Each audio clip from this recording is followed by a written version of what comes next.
Have you guys seen how good Lindsay Lohan looks lately? I mean, she's definitely had some really good work done, and that's exactly what our first blind item is about. This former A-list actress, who's probably back in that same position now, had experimental surgeries done in Dubai that cost millions with a doctor that sounds like a Caribbean island. It has been talked about openly by the usual suspects out of Beverly Hills who want it done too.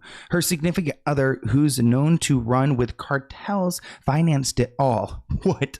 This is way deeper than I thought we would go. He's been buying really good bot farms designed to rum whenever the words plastic surgery and the name of our actress are mentioned, saying how she's sober and her looks reflect that, all with the same word choices too. So essentially trying to buy bots to combat anyone claiming that she had plastic surgery done. Plus, they have tens of thousands of followers to defend her and get the algorithm pushed. It's really obvious if you go on TikTok and X, but people who buy into all of her natural crap are obviously not in LA. By the way, her former frenemy is trying to get in with the same crowd, but they don't want her, and she's been working the Has Been Gravy train tour because she's struggling financially. So there's a lot to unpack here about Lindsay Lohan and her husband, her sketchy husband, Bader Shammas. This person commented, the eyes absolutely give it away, but she looks great. Another person writes, been knowing that Lindsay wasn't sober. No one packs up for Dubai of all places and stays clean. Another person shares an article, doctor reveals staggering amount Lindsay Lohan may have spent on plastic surgery. Another person writes, this is some of the best heavy work I've seen. Let's see how she ages, but right now she looks so much better. Another person rates, Lindsay Lohan having plastic surgery has been obvious since she showed off the new look. But if she had experimental procedures and surgery, then wow,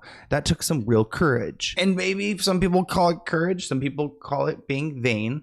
At the same time, we have to acknowledge that Lindsay looks different. I don't know if you guys have seen the movie The Substance, but holy crap, this reminds me of that. All these celebrities like Christina Aguilera, let's put a picture of her up on the screen. We've got Lindsay Lohan, all these celebrities just looking so much different. I don't want to say younger, prettier, because I think that's like feeding into his stigma. It just looks like a different person. Like, I don't know how old Lindsay Lohan is, but she looks like she's, this is like a 21-year-old. This is a 22-year-old female. This is not Lindsay Lohan. Lindsay has been flooring fans with her glowing and youthful new face at recent public appearances. Now, a doctor, Dr. Johnny, an aesthetics doctor, has claimed that she could have spent up to $300,000 in surgery. I'm not a doctor, and I'm definitely not someone to decipher whether someone said surgery or not, but I can look at pictures of Lindsay and you can just tell there's something different.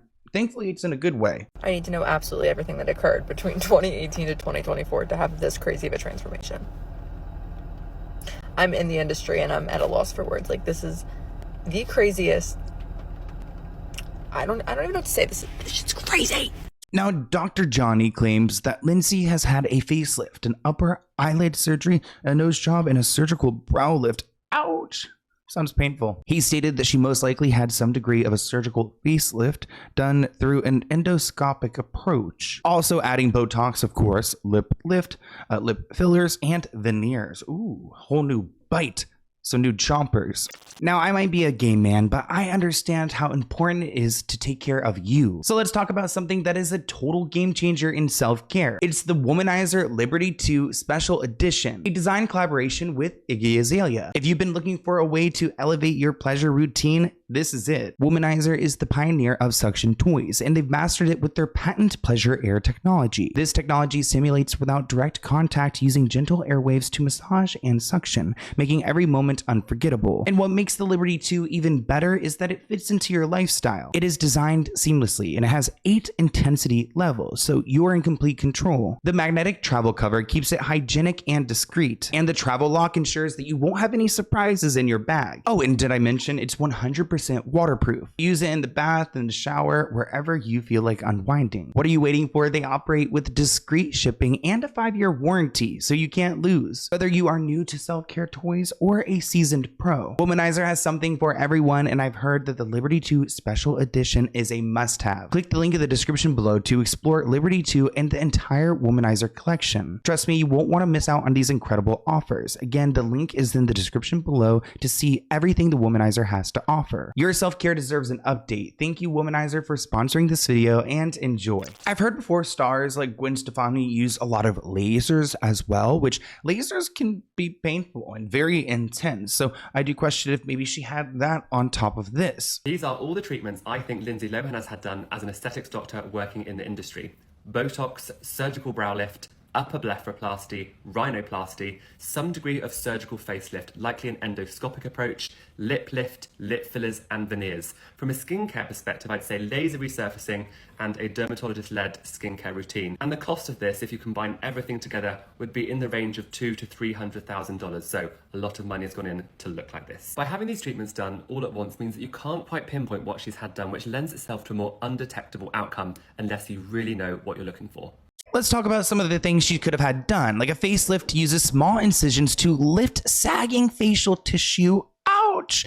While a surgical brow helps lift the sagging eyebrows and reduce forehead wrinkles. Now, an upper blepharoplasty removes excess skin and fat, from the upper eyelids. Ouch! I wear contacts, so that sounds painful. No matter what she did something right. One person commented, I think it's a fantastic surgical work and she should plug her surgeon. Another person writes, she looks so amazing. I wish I had $200,000 to $300,000. Another person adds, incredible work. She looks great. Fans flock to Twitter to comment on how great Lindsay looks now after she spent years in and out of rehab and plagued by legal troubles, which if you look at those old pictures of Lindsay, I mean, that puts some age on you, some stress. Now she looks carefree. One person wrote, I need to drink whatever Lindsay Lohan is drinking. Another person asks, okay, seriously, who's the surgeon? Which I feel like if she released the name, he's just going to be attacked. There's going to be people breaking into his house. His wait list will go so far, he'll never have another vacation. I mean, I don't even know if people can afford him, but I feel like anyone that could, and they really want that look, they would rush there. Who is the engineer that reset these ladies and Demi Moore back to factory settings? Not only are they back to factory settings, but they are on a whole new iOS operating system. Who is the magic engineer? Who has the magic wand? Who has the magic scalpel? Is it in the United States? Will it be like the flat screen television? When it first came out, it was thousands of dollars. Or the computer, it was enormous and it was unattainable. Will it get cheaper every year? Will us in Gen Pop have access to procedures like this, or do I gotta go to Turkey?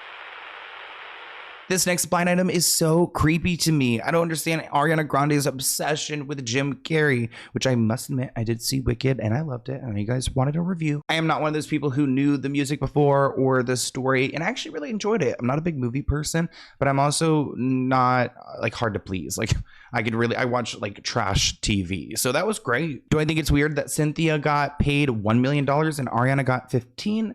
A little bit. But I think it's even weirder that she's got this obsession with Jim Carrey. This blind item reads, this A-list singer, sometimes actress, may be embracing her relationship publicly, but she's back to hanging out with the creepy north of the border actor and continuing their strange relationship. This person comments, she must have some serious daddy issues. Jim has to be pushing 60. He's actually 62 and she's 31, so like double her age. Another person writes, this is definitely about Jim Carrey and Ariana Grande. They have to be one of the weirdest hookups ever. Another person writes, I'm disgusted at the STDs we know he has. Oh my gosh, you guys are going in. I've actually made a video about Ariana Grande and Jim Carrey's relationship before. You guys were not happy about it. Ariana has never been shy about her love for the comedian Jim Carrey. It turns out that Ariana Grande's album Eternal Sunshine wasn't just Ethan Slater's initials, but actually it was inspired by the iconic film Eternal Sunshine of the Spotless Mind. This is about Jim Carrey's film, which follows Joel, the character who recently broke up with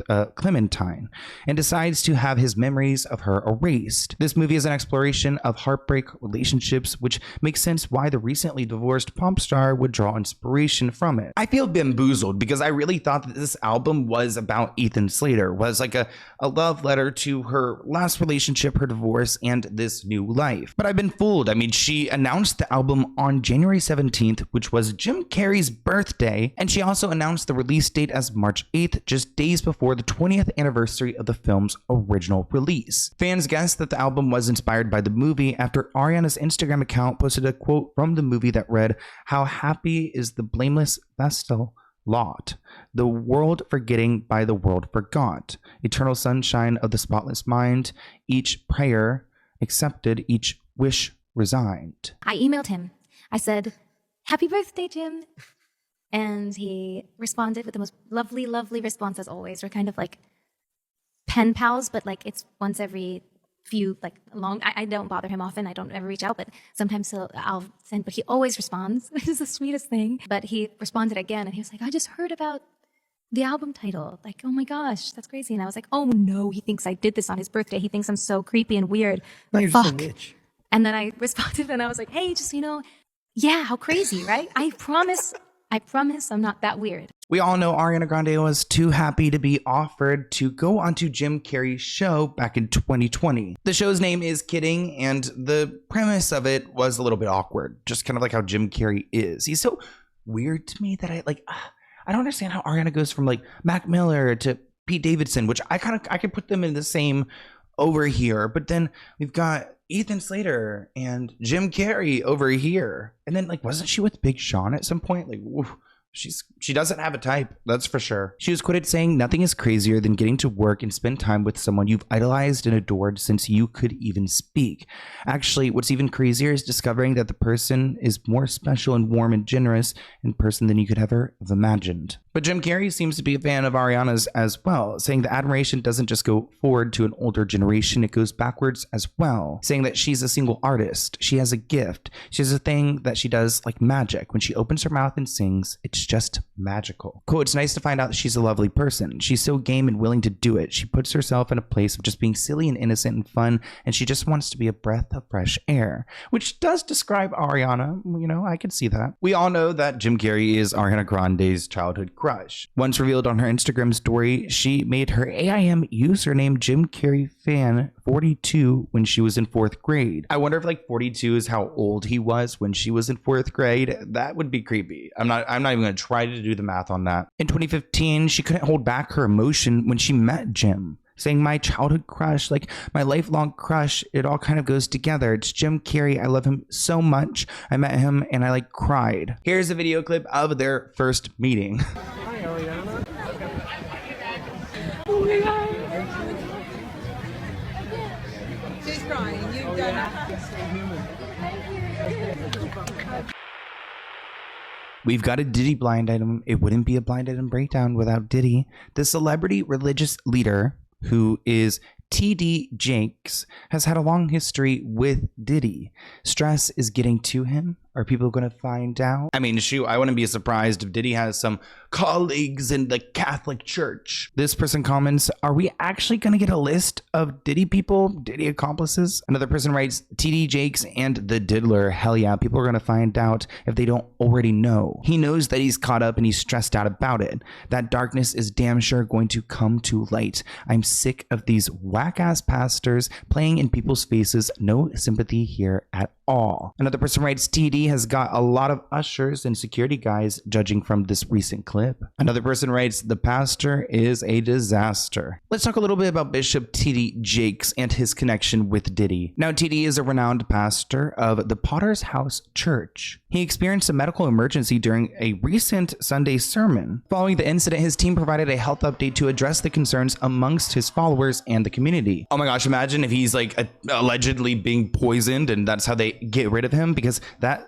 tends to be a theme. Amid his health scare, it looks like TD's connection with Diddy has resurfaced. A federal lawsuit filed earlier this year alleges that TD Jake was involved in addressing the consequences of certain allegations made against Diddy. So let's talk about what happened to this 67-year-old. It looks like during a sermon, he suddenly stopped speaking and dropped his microphone. Voices in the audience urged those nearby to back up and give him some space. This all happened on live stream, and of course, the stream was cut at some point, but we do have video footage of this. "Oh Lord, my strength, my Redeemer, let him go in peace."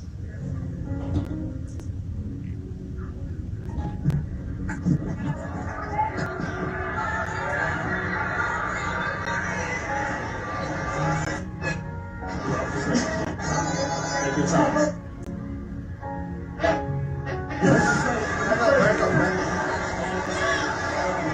Now, it could have been worse. At least he was sitting down. The church released a statement saying that the bishop had a slight health incident. The statement added that he is stable and under the care of medical professionals. But what about his connection to Diddy? That's what I want to get into. According to reports in this lawsuit filed by Lil Ron, they claim that they have evidence of Diddy discussing on how he planned to use his relationship with TD Jakes to mitigate the fallout from Cassie's lawsuit. Oh, so it seems like TD Jakes is corrupt and can work with maybe officials to go and cover up things, allegedly. In March 2024, Lil Rod claimed that he had evidence of Diddy detailing how he planned to leverage his relationship with the bishop to make him look good. I love one quote that we got: "Ain't no money like church money." Here's a clip. TD Jakes was there to try to fix his image.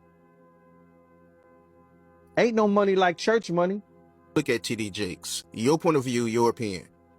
Do you take him serious as a pastor? Do I take him serious? That's not my type of pastor. Now, TD was not named as a defendant in the lawsuit, and he addressed allegations to clarify his position. He actually addressed some rumors in a Christmas Eve sermon, choosing not to dignify the allegations instead of focusing on preaching the truth. Speaking of Diddy, our next blind item is about Ellen. The one named comic is already ticking off her new neighbors. It didn't take long for her to make enemies yet in another country. As we all know, Ellen and her wife have been selling her properties and moving out of the country, which I think is suspicious, but it looks like wherever they've moved in England, they're already pissing everyone off. This comment reads, "I thought she really came to the UK because she's likely to get way more involved in the P. Diddy stuff. It was going around long before this all came out that she liked younger children. I used to love Ellen. I bought her books and now I think she's a..." We're not even going to say it. Thank God Nikki Tutorials had the guts to say how fake she was and started the end of her career. Another person writes, "What a surprise. She's toxic no matter where she lives." Another person adds, "She'll be back in the US in 1 year max." Another person writes, "Did she have to leave the US because of her association with Diddy?" Another person adds, "Yeah, I'm not buying the Trump excuse." So you're telling me that Ellen just decided to change her hair, like her hair that's pretty much built her career, and move out of the country because she just wanted to? I'm not buying it. It looks like she's traded her Hollywood lifestyle for the English countryside. In an Instagram reel, you could see that she is sitting at a table at a pub. The pub is called The Farmer's Dog, which is super cute. Love the name of it. And you can see she's got like brown hair, which is so not Ellen.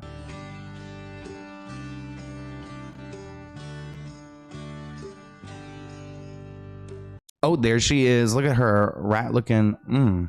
She looks literally like a rat now, truly. It looks like Ellen started house hunting in England in the beginning of October. She ended up finding a house that she loved and purchased it shortly after. And you know what? I actually don't mind if these celebrities leave our country. I mean, granted, I do think there needs to be consequences if they did anything. So then we could, like, you know, deport them back or extradite them back to the US to get them in trouble. But otherwise, like, Hollywood feels a little bit cleaner, a little bit happier.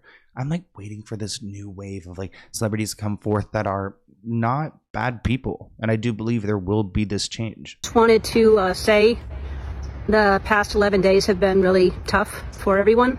Ladies and gentlemen, Ellen DeGeneres has left the United States and has said, quote, she's never coming back. Ellen DeGeneres and wife Portia de Rossi have moved to rural England, put their Montecito estate on the market, and plan to never return to the United States, telling friends that the election of Donald Trump was the primary motivation. And it's no secret that P. Diddy and Ellen are friends. Ellen tweeted for his birthday, "Happy birthday, P. Diddy, Puff Daddy, Sean Combs," or as I call him, Cuddle McSnuggle Stuff. You don't need to know why. We're not even bringing up the weird stuff surrounding Ellen, Twitch, and Diddy, but you should look that up on your own time.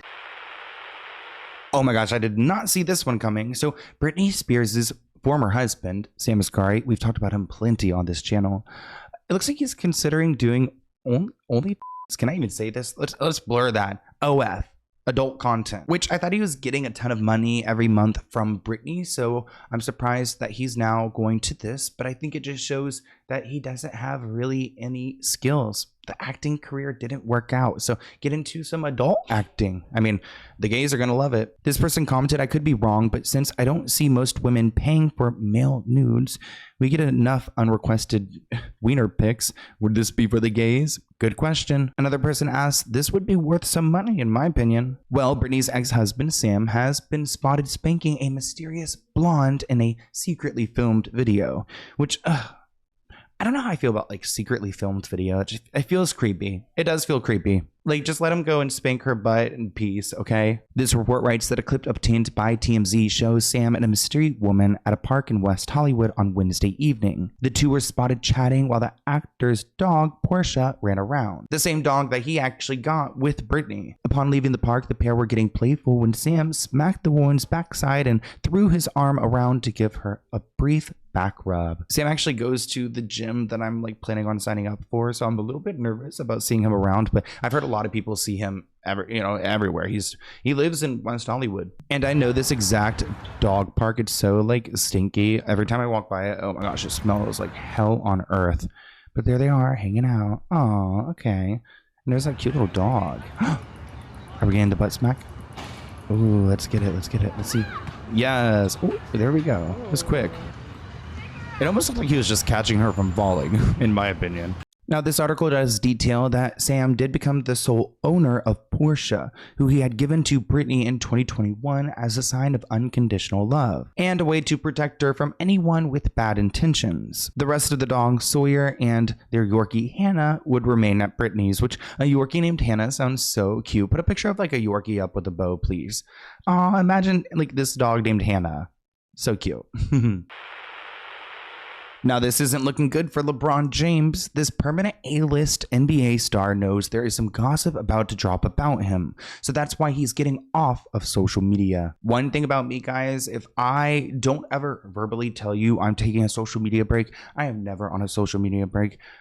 I just can't imagine it. So, yeah, if I ever post something like that, that's not me. That's me. That's Diddy's team holding me captive. This person comments, the rumor has it that he has a child with a former news anchor here in Cleveland. The said news anchor moved to a more remote part of Ohio and is no longer on TV. I think that this kid would be about 5 or 6 at this point. So maybe LeBron knows that he's about to get in trouble for cheating, which is why he's taking a social media break. Celebrities with this kind of stature, they don't just go and take breaks. They've got brand deals and sponsorships and obligations on social media. So this is a big deal. The NBA's all-time leading scorer and LA's Lakers star posted on Twitter saying that he's stepping away from his pages. Keep in mind, he's got 159 million followers on Instagram, so that's a lot of money. What's the reason? Like, realistically, at this point, he has so much money, he could pay 10 people a salary to go and run his social media, and he doesn't have to do anything. He retweeted something. It reads,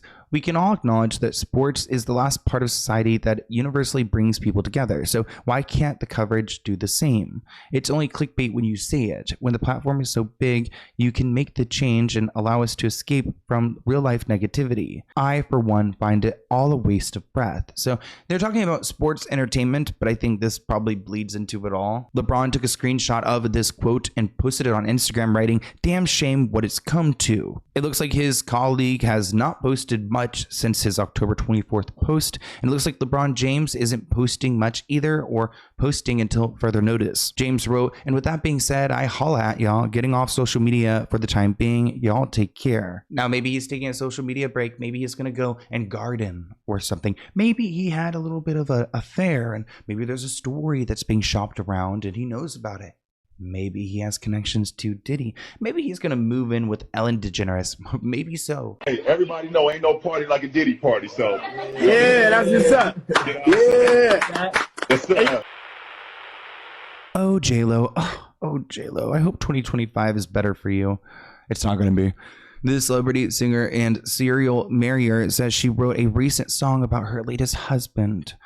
It wasn't written by her, so wow. Can you imagine J-Lo trying to have one relatable moment and it's not even authentic? I mean, I would have predicted this. This person commented, "J-Lo needs a man rehab. She needs to go and learn to love herself," which I agree. I would love to see J-Lo in a confident way that doesn't read egotistical. This person adds, the song probably wasn't sung by her either. If you guys did not see Let's Get Into It last week, my podcast, I did a deep dive into J-Lo. Definitely go and check it out after this video. This report writes that J-Lo is taking back an old song that may or may not be taking on a new relevance in her life. In the song, J-Lo sings Spanish about how he doesn't deserve to have her in his arms and her life is better now without him. The track also includes the lyrics, "She's staying single, now she makes love to whoever she wants." Now, of course, this posting sparked some questioning into whether this was about Ben Affleck. In a 2021 interview, J-Lo said the song is about change and not being afraid of taking the step. As far as their relationship goes, it looks like they'll continue to work together and support each other on our shared businesses and projects. We wish the best for each other and one another's children.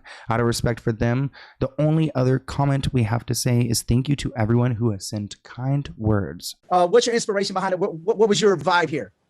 Definitely for me, it was about change. The song is about change and not being afraid to take the step. Like, just take the step, advance, do what you need to do. If something's not feeling right, whatever it is in your life, like, just make that move and dance. For me, because I started as a dancer, to me, dance is life and joy and happiness. So whenever I'm talking about dance, I'm talking about something else. All she wants to do is just dance, dance, dance, dance again. You got to live. You got to be yourself. You got to be happy. And that's what the record's about. Wow, what a throwback. This is about Austin McBroom, this city A-list YouTuber who was a family vlogger until he got busted cheating on his wife, is going way too hard on steroids. That won't end well. That's a little bit unexpected, but I'm also not surprised because he does seem vain. This person commented, that Austin dude, the goober. It actually looks like Austin is dealing with another lawsuit over a loud and disruptive skit that showed a woman's address. The lawsuit is claiming intentional infliction of emotional distress, stalking, harassment, and trespassing. This woman, Brittany, alleges the YouTuber, who has millions of followers, entered her property without consent and then posted a series of videos of which some show her home address. Several of these videos are very obviously including Brittany's address, and they showed the exterior of her home. This belligerent act by Austin violated her privacy and caused her emotional distress. According to the complaint, Austin went to her home the morning of August 19th to proceed to record a video of himself performing a loud and disruptive skit, and I guess on her property? I don't quite understand their relationship. Austin appears to have pretended to move out of the home, though he has never lived there. Neither Brittany or her roommates have extended permission to Austin to enter the property or record anything. Now, Austin has recently come back to YouTube with a podcast with his little brother, Landon. Here's a clip of him talking a little bit about his breakup with Catherine on their new show. Once the breakup happened, I had to figure it out because I knew I was going to end up being on my own. So one day, had the flu, wore the bonnet, Catherine's bonnet on my head, and I was snapping, and people ran with it because they were saying that I was really down bad. When that video got posted and went viral, I realized that no one can make me more down bad than myself.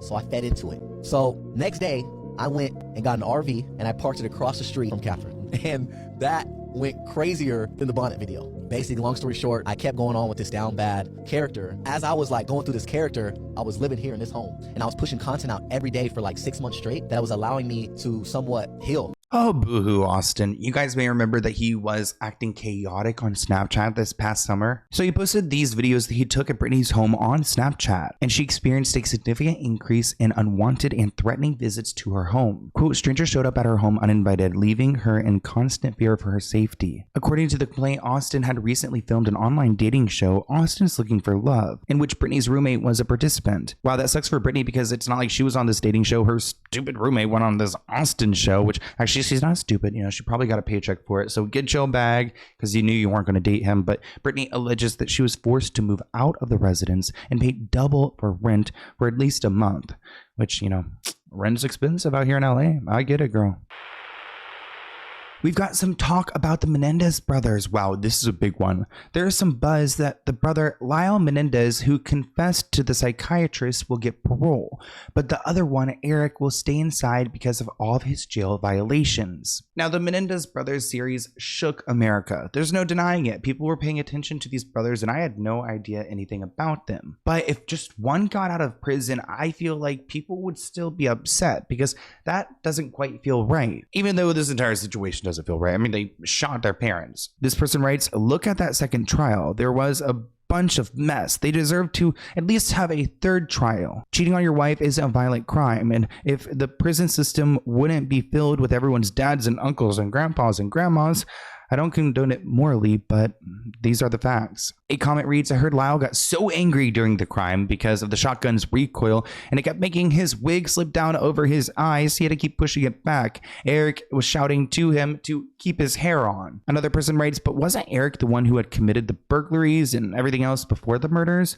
The one with the proven crime record? Another person writes, the resentencing is postponed till next year, so we won't even know. Which I did think that they would be out by Christmas time. Their defense claims that they have glowing recommendations from prison officials, and they've participated in a bunch of programs and even launched programs behind bars to help other inmates, including those who were victims of childhood trauma or disabled or elderly inmates. Because all of this was done without expectation or hope of ever being released, they're hoping that their 30-year discipline records for both Eric and Lyle will be considered differently. Both brothers were cited for possessing a mobile phone in a cell they shared with other inmates, and that's one violation that has gotten him in trouble. Eric Menendez had several other violations, including 2 fights in 2011 and 1997. Lyle was never cited for any fights and had been moved to the general population to the special needs area of the prison because he wouldn't fight back when being attacked. So he was actually different than Eric. He would not even fight back at all, so he had to go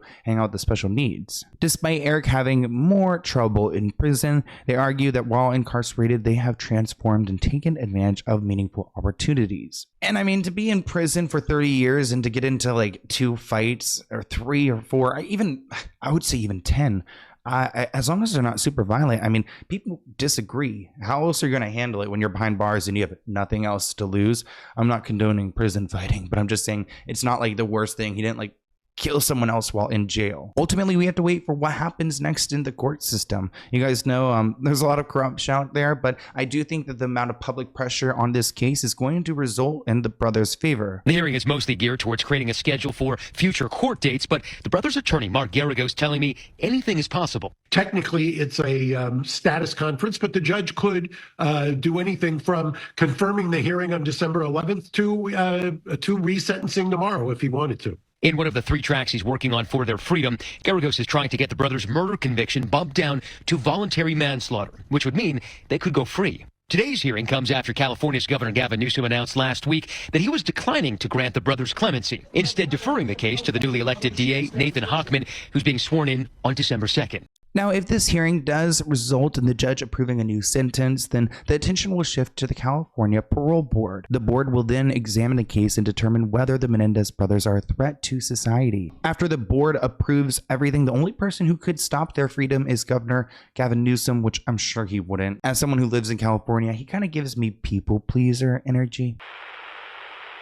Of course, I don't know him personally, so don't even get political with me. Our next blind item is about Shawn Mendes. It reads, this north of the border singer seems content with his new low profile, but his label wasn't expecting his first week of album sales to be this bad. Shawn does seem like he's in this healing, like woke, like kind of bohemian, like newly embracing gay journey. I feel like he doesn't really care about having the #1 song like he used to back when he was more of a social media star in the beginning of his career. This person writes, he's an aging teen idol who's not successfully made the transition into an adult star. Another person adds, Shawn Mendes, he comes out at every concert it seems. Still, no one cares. Another person writes, he's not that good. Personal life has nothing to do with it. This headline reads, pop star Shawn Mendes flames out with comeback album selling only 25,000 copies, which to me 25,000 sounds like a lot, like holy crap.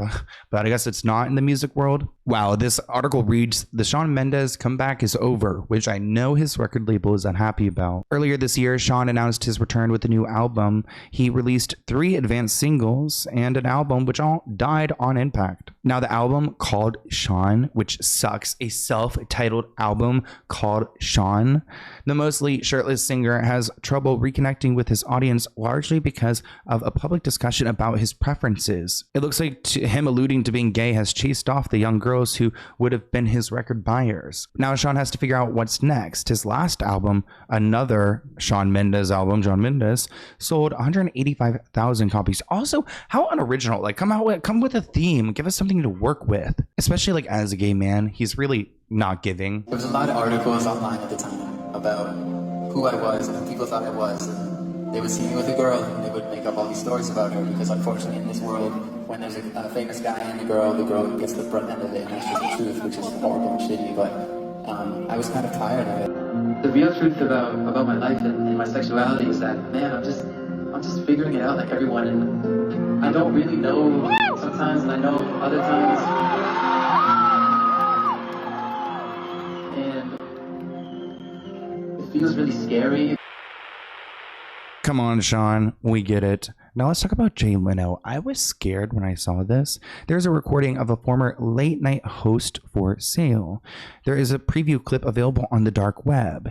It is only a conversation, but is very illuminating and could explain some recent events. Now, these are the kind of stories that give me nightmares. I don't know if you guys saw Jay Leno on the red carpet. He had a really massive bruise on his face and it was scary. This person comments, there's enough horrifying stuff on the regular web. I have no need or desire to go there. Me too, Dealy D. Another person asked, Jay Leno, he definitely didn't fall down a hill. So the story is that Jay Leno fell down a hill and hurt his face. We'll get into the details, but this comment reads, I grew up in this neighborhood where he fell. It's 40 minutes south of East Pittsburgh. There's a theater in that town that he was playing at that night. There are better hotels than the Hampton Inn. The fact that the casino and the mall are all there, a couple miles down the road, the hill that they showed on the Inside Edition is not the actual hill. The hill is not steep. It's not a cliff. It's not even really rocky. It's just a grassy incline. Let's get into the details. You guys are probably like, Sloan, what are you talking about? Jay Leno was spotted in LA getting lunch with a bruised face and a broken wrist. He was photographed with visible injuries on his face. The 74-year-old was staying at a hotel outside Pittsburgh before his show. The hotel is located at the top of a hill where he fell trying to walk to a nearby restaurant. He says to get to it, I didn't have a car, so he had to walk about 1.5 miles around, which why is Jay Leno just walking around the outskirts of Pittsburgh to go get to a restaurant? He says, well, the hill doesn't look that steep. It's about 60 to 70 feet. And he said, let me see if I can go down the hill. He heard boom, boom, boom. He felt it. He cracked his wrist and look at his face. Can we get a zoom in on his face right now? Because that is just crazy. I'm a little beat up. Oh my gosh. Still 60 feet. How are you? Boom, boom, boom. How are you, Jay? I'm all right. Well, I hit a bunch of rocks. It was 60 feet, you know. And what's happening here? It broke my wrist, and then I'm all black and blue from 60 feet to hit So rock. wait a minute. Well, I got hit a rock. The rock hit me in the eye, and it was fine. That's what else is supposed to do? I don't know. Now, the comedian said he still completed his show even though he was bruised up, and he waited until he was back in LA to seek medical attention. Quote, the great thing about age is that you don't have to learn by your mistakes. You just keep doing the same stupid stuff, he said in 2022, talking about a burn incident, which I actually have a really nasty burn right now. Look at this. I'm gonna get closer. Look. Ouch, it hurts so bad. I hope it's healing. It's gonna definitely leave a scar. But his burn was a lot worse. He was working on a steam engine underneath the car when a gasoline fire broke out, and he had second and third degree burns all over his face. Damn, this guy's gone through a lot. He went under a series of surgical procedures and grafting procedures for his burns and was discharged from the renowned facility after a 10-day stay. He must have went to one of those really expensive like celebrity hospitals that can just fix you up within 2 weeks. Our final blind item reads, this A-list country singer, Carrie Underwood, just pretends to like her fans, and she doesn't even do that well. Even when the cameras were around her this week, she ignored all her fans pleading for her attention. She just wants their money. Which, sorry to burst your guys' bubble, but that's what most celebrities want from you. This person commented, to be honest, there are likely a lot of celebrities who pretend to like their fans. Another person writes, she had a terrible reputation in Nashville for being hateful and dismissive. Her label wrote it off as her nerves, but I think she's just mean. Another person writes, yep, she's always been known for being a mean girl. Whenever I've seen her interviews, she's very cold and irritable. But her attitude wasn't the only shocking thing. Some people were questioning her look, kind of like a Lindsay Lohan moment again. But unlike the Lindsay Lohan situation, her fans say that she looks unrecognizable. One person wrote, stop, what did Carrie Underwood do to her lips and her nose? She was so pretty, but damn, the plastic is showing. Another person writes, even Carrie Underwood feels the need for lip filler, WTF? Wow, people are going in. This person writes, Carrie Underwood looks terrible. Didn't even recognize her. Her face is horrible. Those damn lips. Another person writes, does face recognition still work on Carrie Underwood's phone? Another person writes, Carrie Underwood needs to stop. She looks horrible. No more plastic. And another person adds, oh my, Carrie Underwood looks way different, or maybe I just haven't seen her in a while. Now you guys take a good look at what we're working with. I mean, does this look like the Carrie Underwood you know? I mean, I feel like first and foremost, just taking care of myself overall is like the most important thing I could do. With food and drink and being healthy and exercising and all that stuff. I feel like that's really the main thing of what I do, but I'm pretty bad at everything else. I'm bad with like warm-ups and cool downs and, but you know, I'll drink caffeine and go do my thing because caffeine. I'm a mom. Despite the backlash, a lot of Carrie Underwood's fans are defending her. One person wrote that she had a horrible face injury a few years back, and that's why she has had the plastic surgery. Quote, the change is from damage and repairs. She had several deep gashes and lacerations.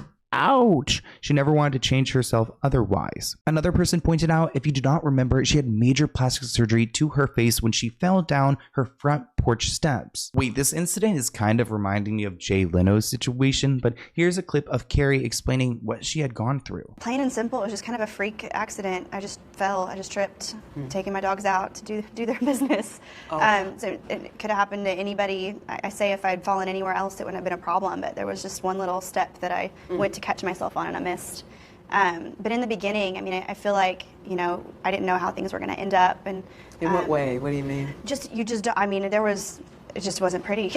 Were you by yourself? Were there people? I was. No, it was my son was asleep upstairs. It kind of reminds me of when Zac Efron fell and broke his jaw and then he ended up with a bunch of plastic surgery. Thank God he looks better nowadays, but fans have been speculating whether Carrie's facial features look drastically different for months. Dr. Raja, an aesthetic doctor, gave their opinion on her appearance. He thinks that Carrie Underwood is doing the right thing cosmetically to keep herself looking ageless. So he's saying that she's doing a good job, just keep up the good work. And that seems to work best for all those celebrities, just like a little bit at a time, a little nip and tuck. But as you guys are watching this, I will be landing in Tokyo. If you guys live in Tokyo, reach out to me on Instagram. I would love to link up with you, and I'll be in Thailand a few weeks after if you're watching this a little bit later. But send me some good vibes for traveling. I get really bad travel anxiety, and yeah, so I'll be thinking of you guys. You better be thinking of me, okay? Anyways, I hope you guys enjoyed this episode. It's so much fun to film these, and thank you so much for all the love on every week's episode. It means a lot to me, and I'll see you in a new episode soon. And watch the other main channel videos, okay? I appreciate you guys coming up to the channel every Thursday for Blind Item Breakdown. We need our daily dose this week, but we've got some good stuff. So check us out, and I'll see you soon. Bye, guys. Don't forget to check out my link in the description below to explore the Liberty 2 and the entire Womanizer collection. Won't want to miss out on these incredible offers, so check out the link in the description below to see everything Womanizer has to offer. And thanks again to Womanizer for sponsoring this video.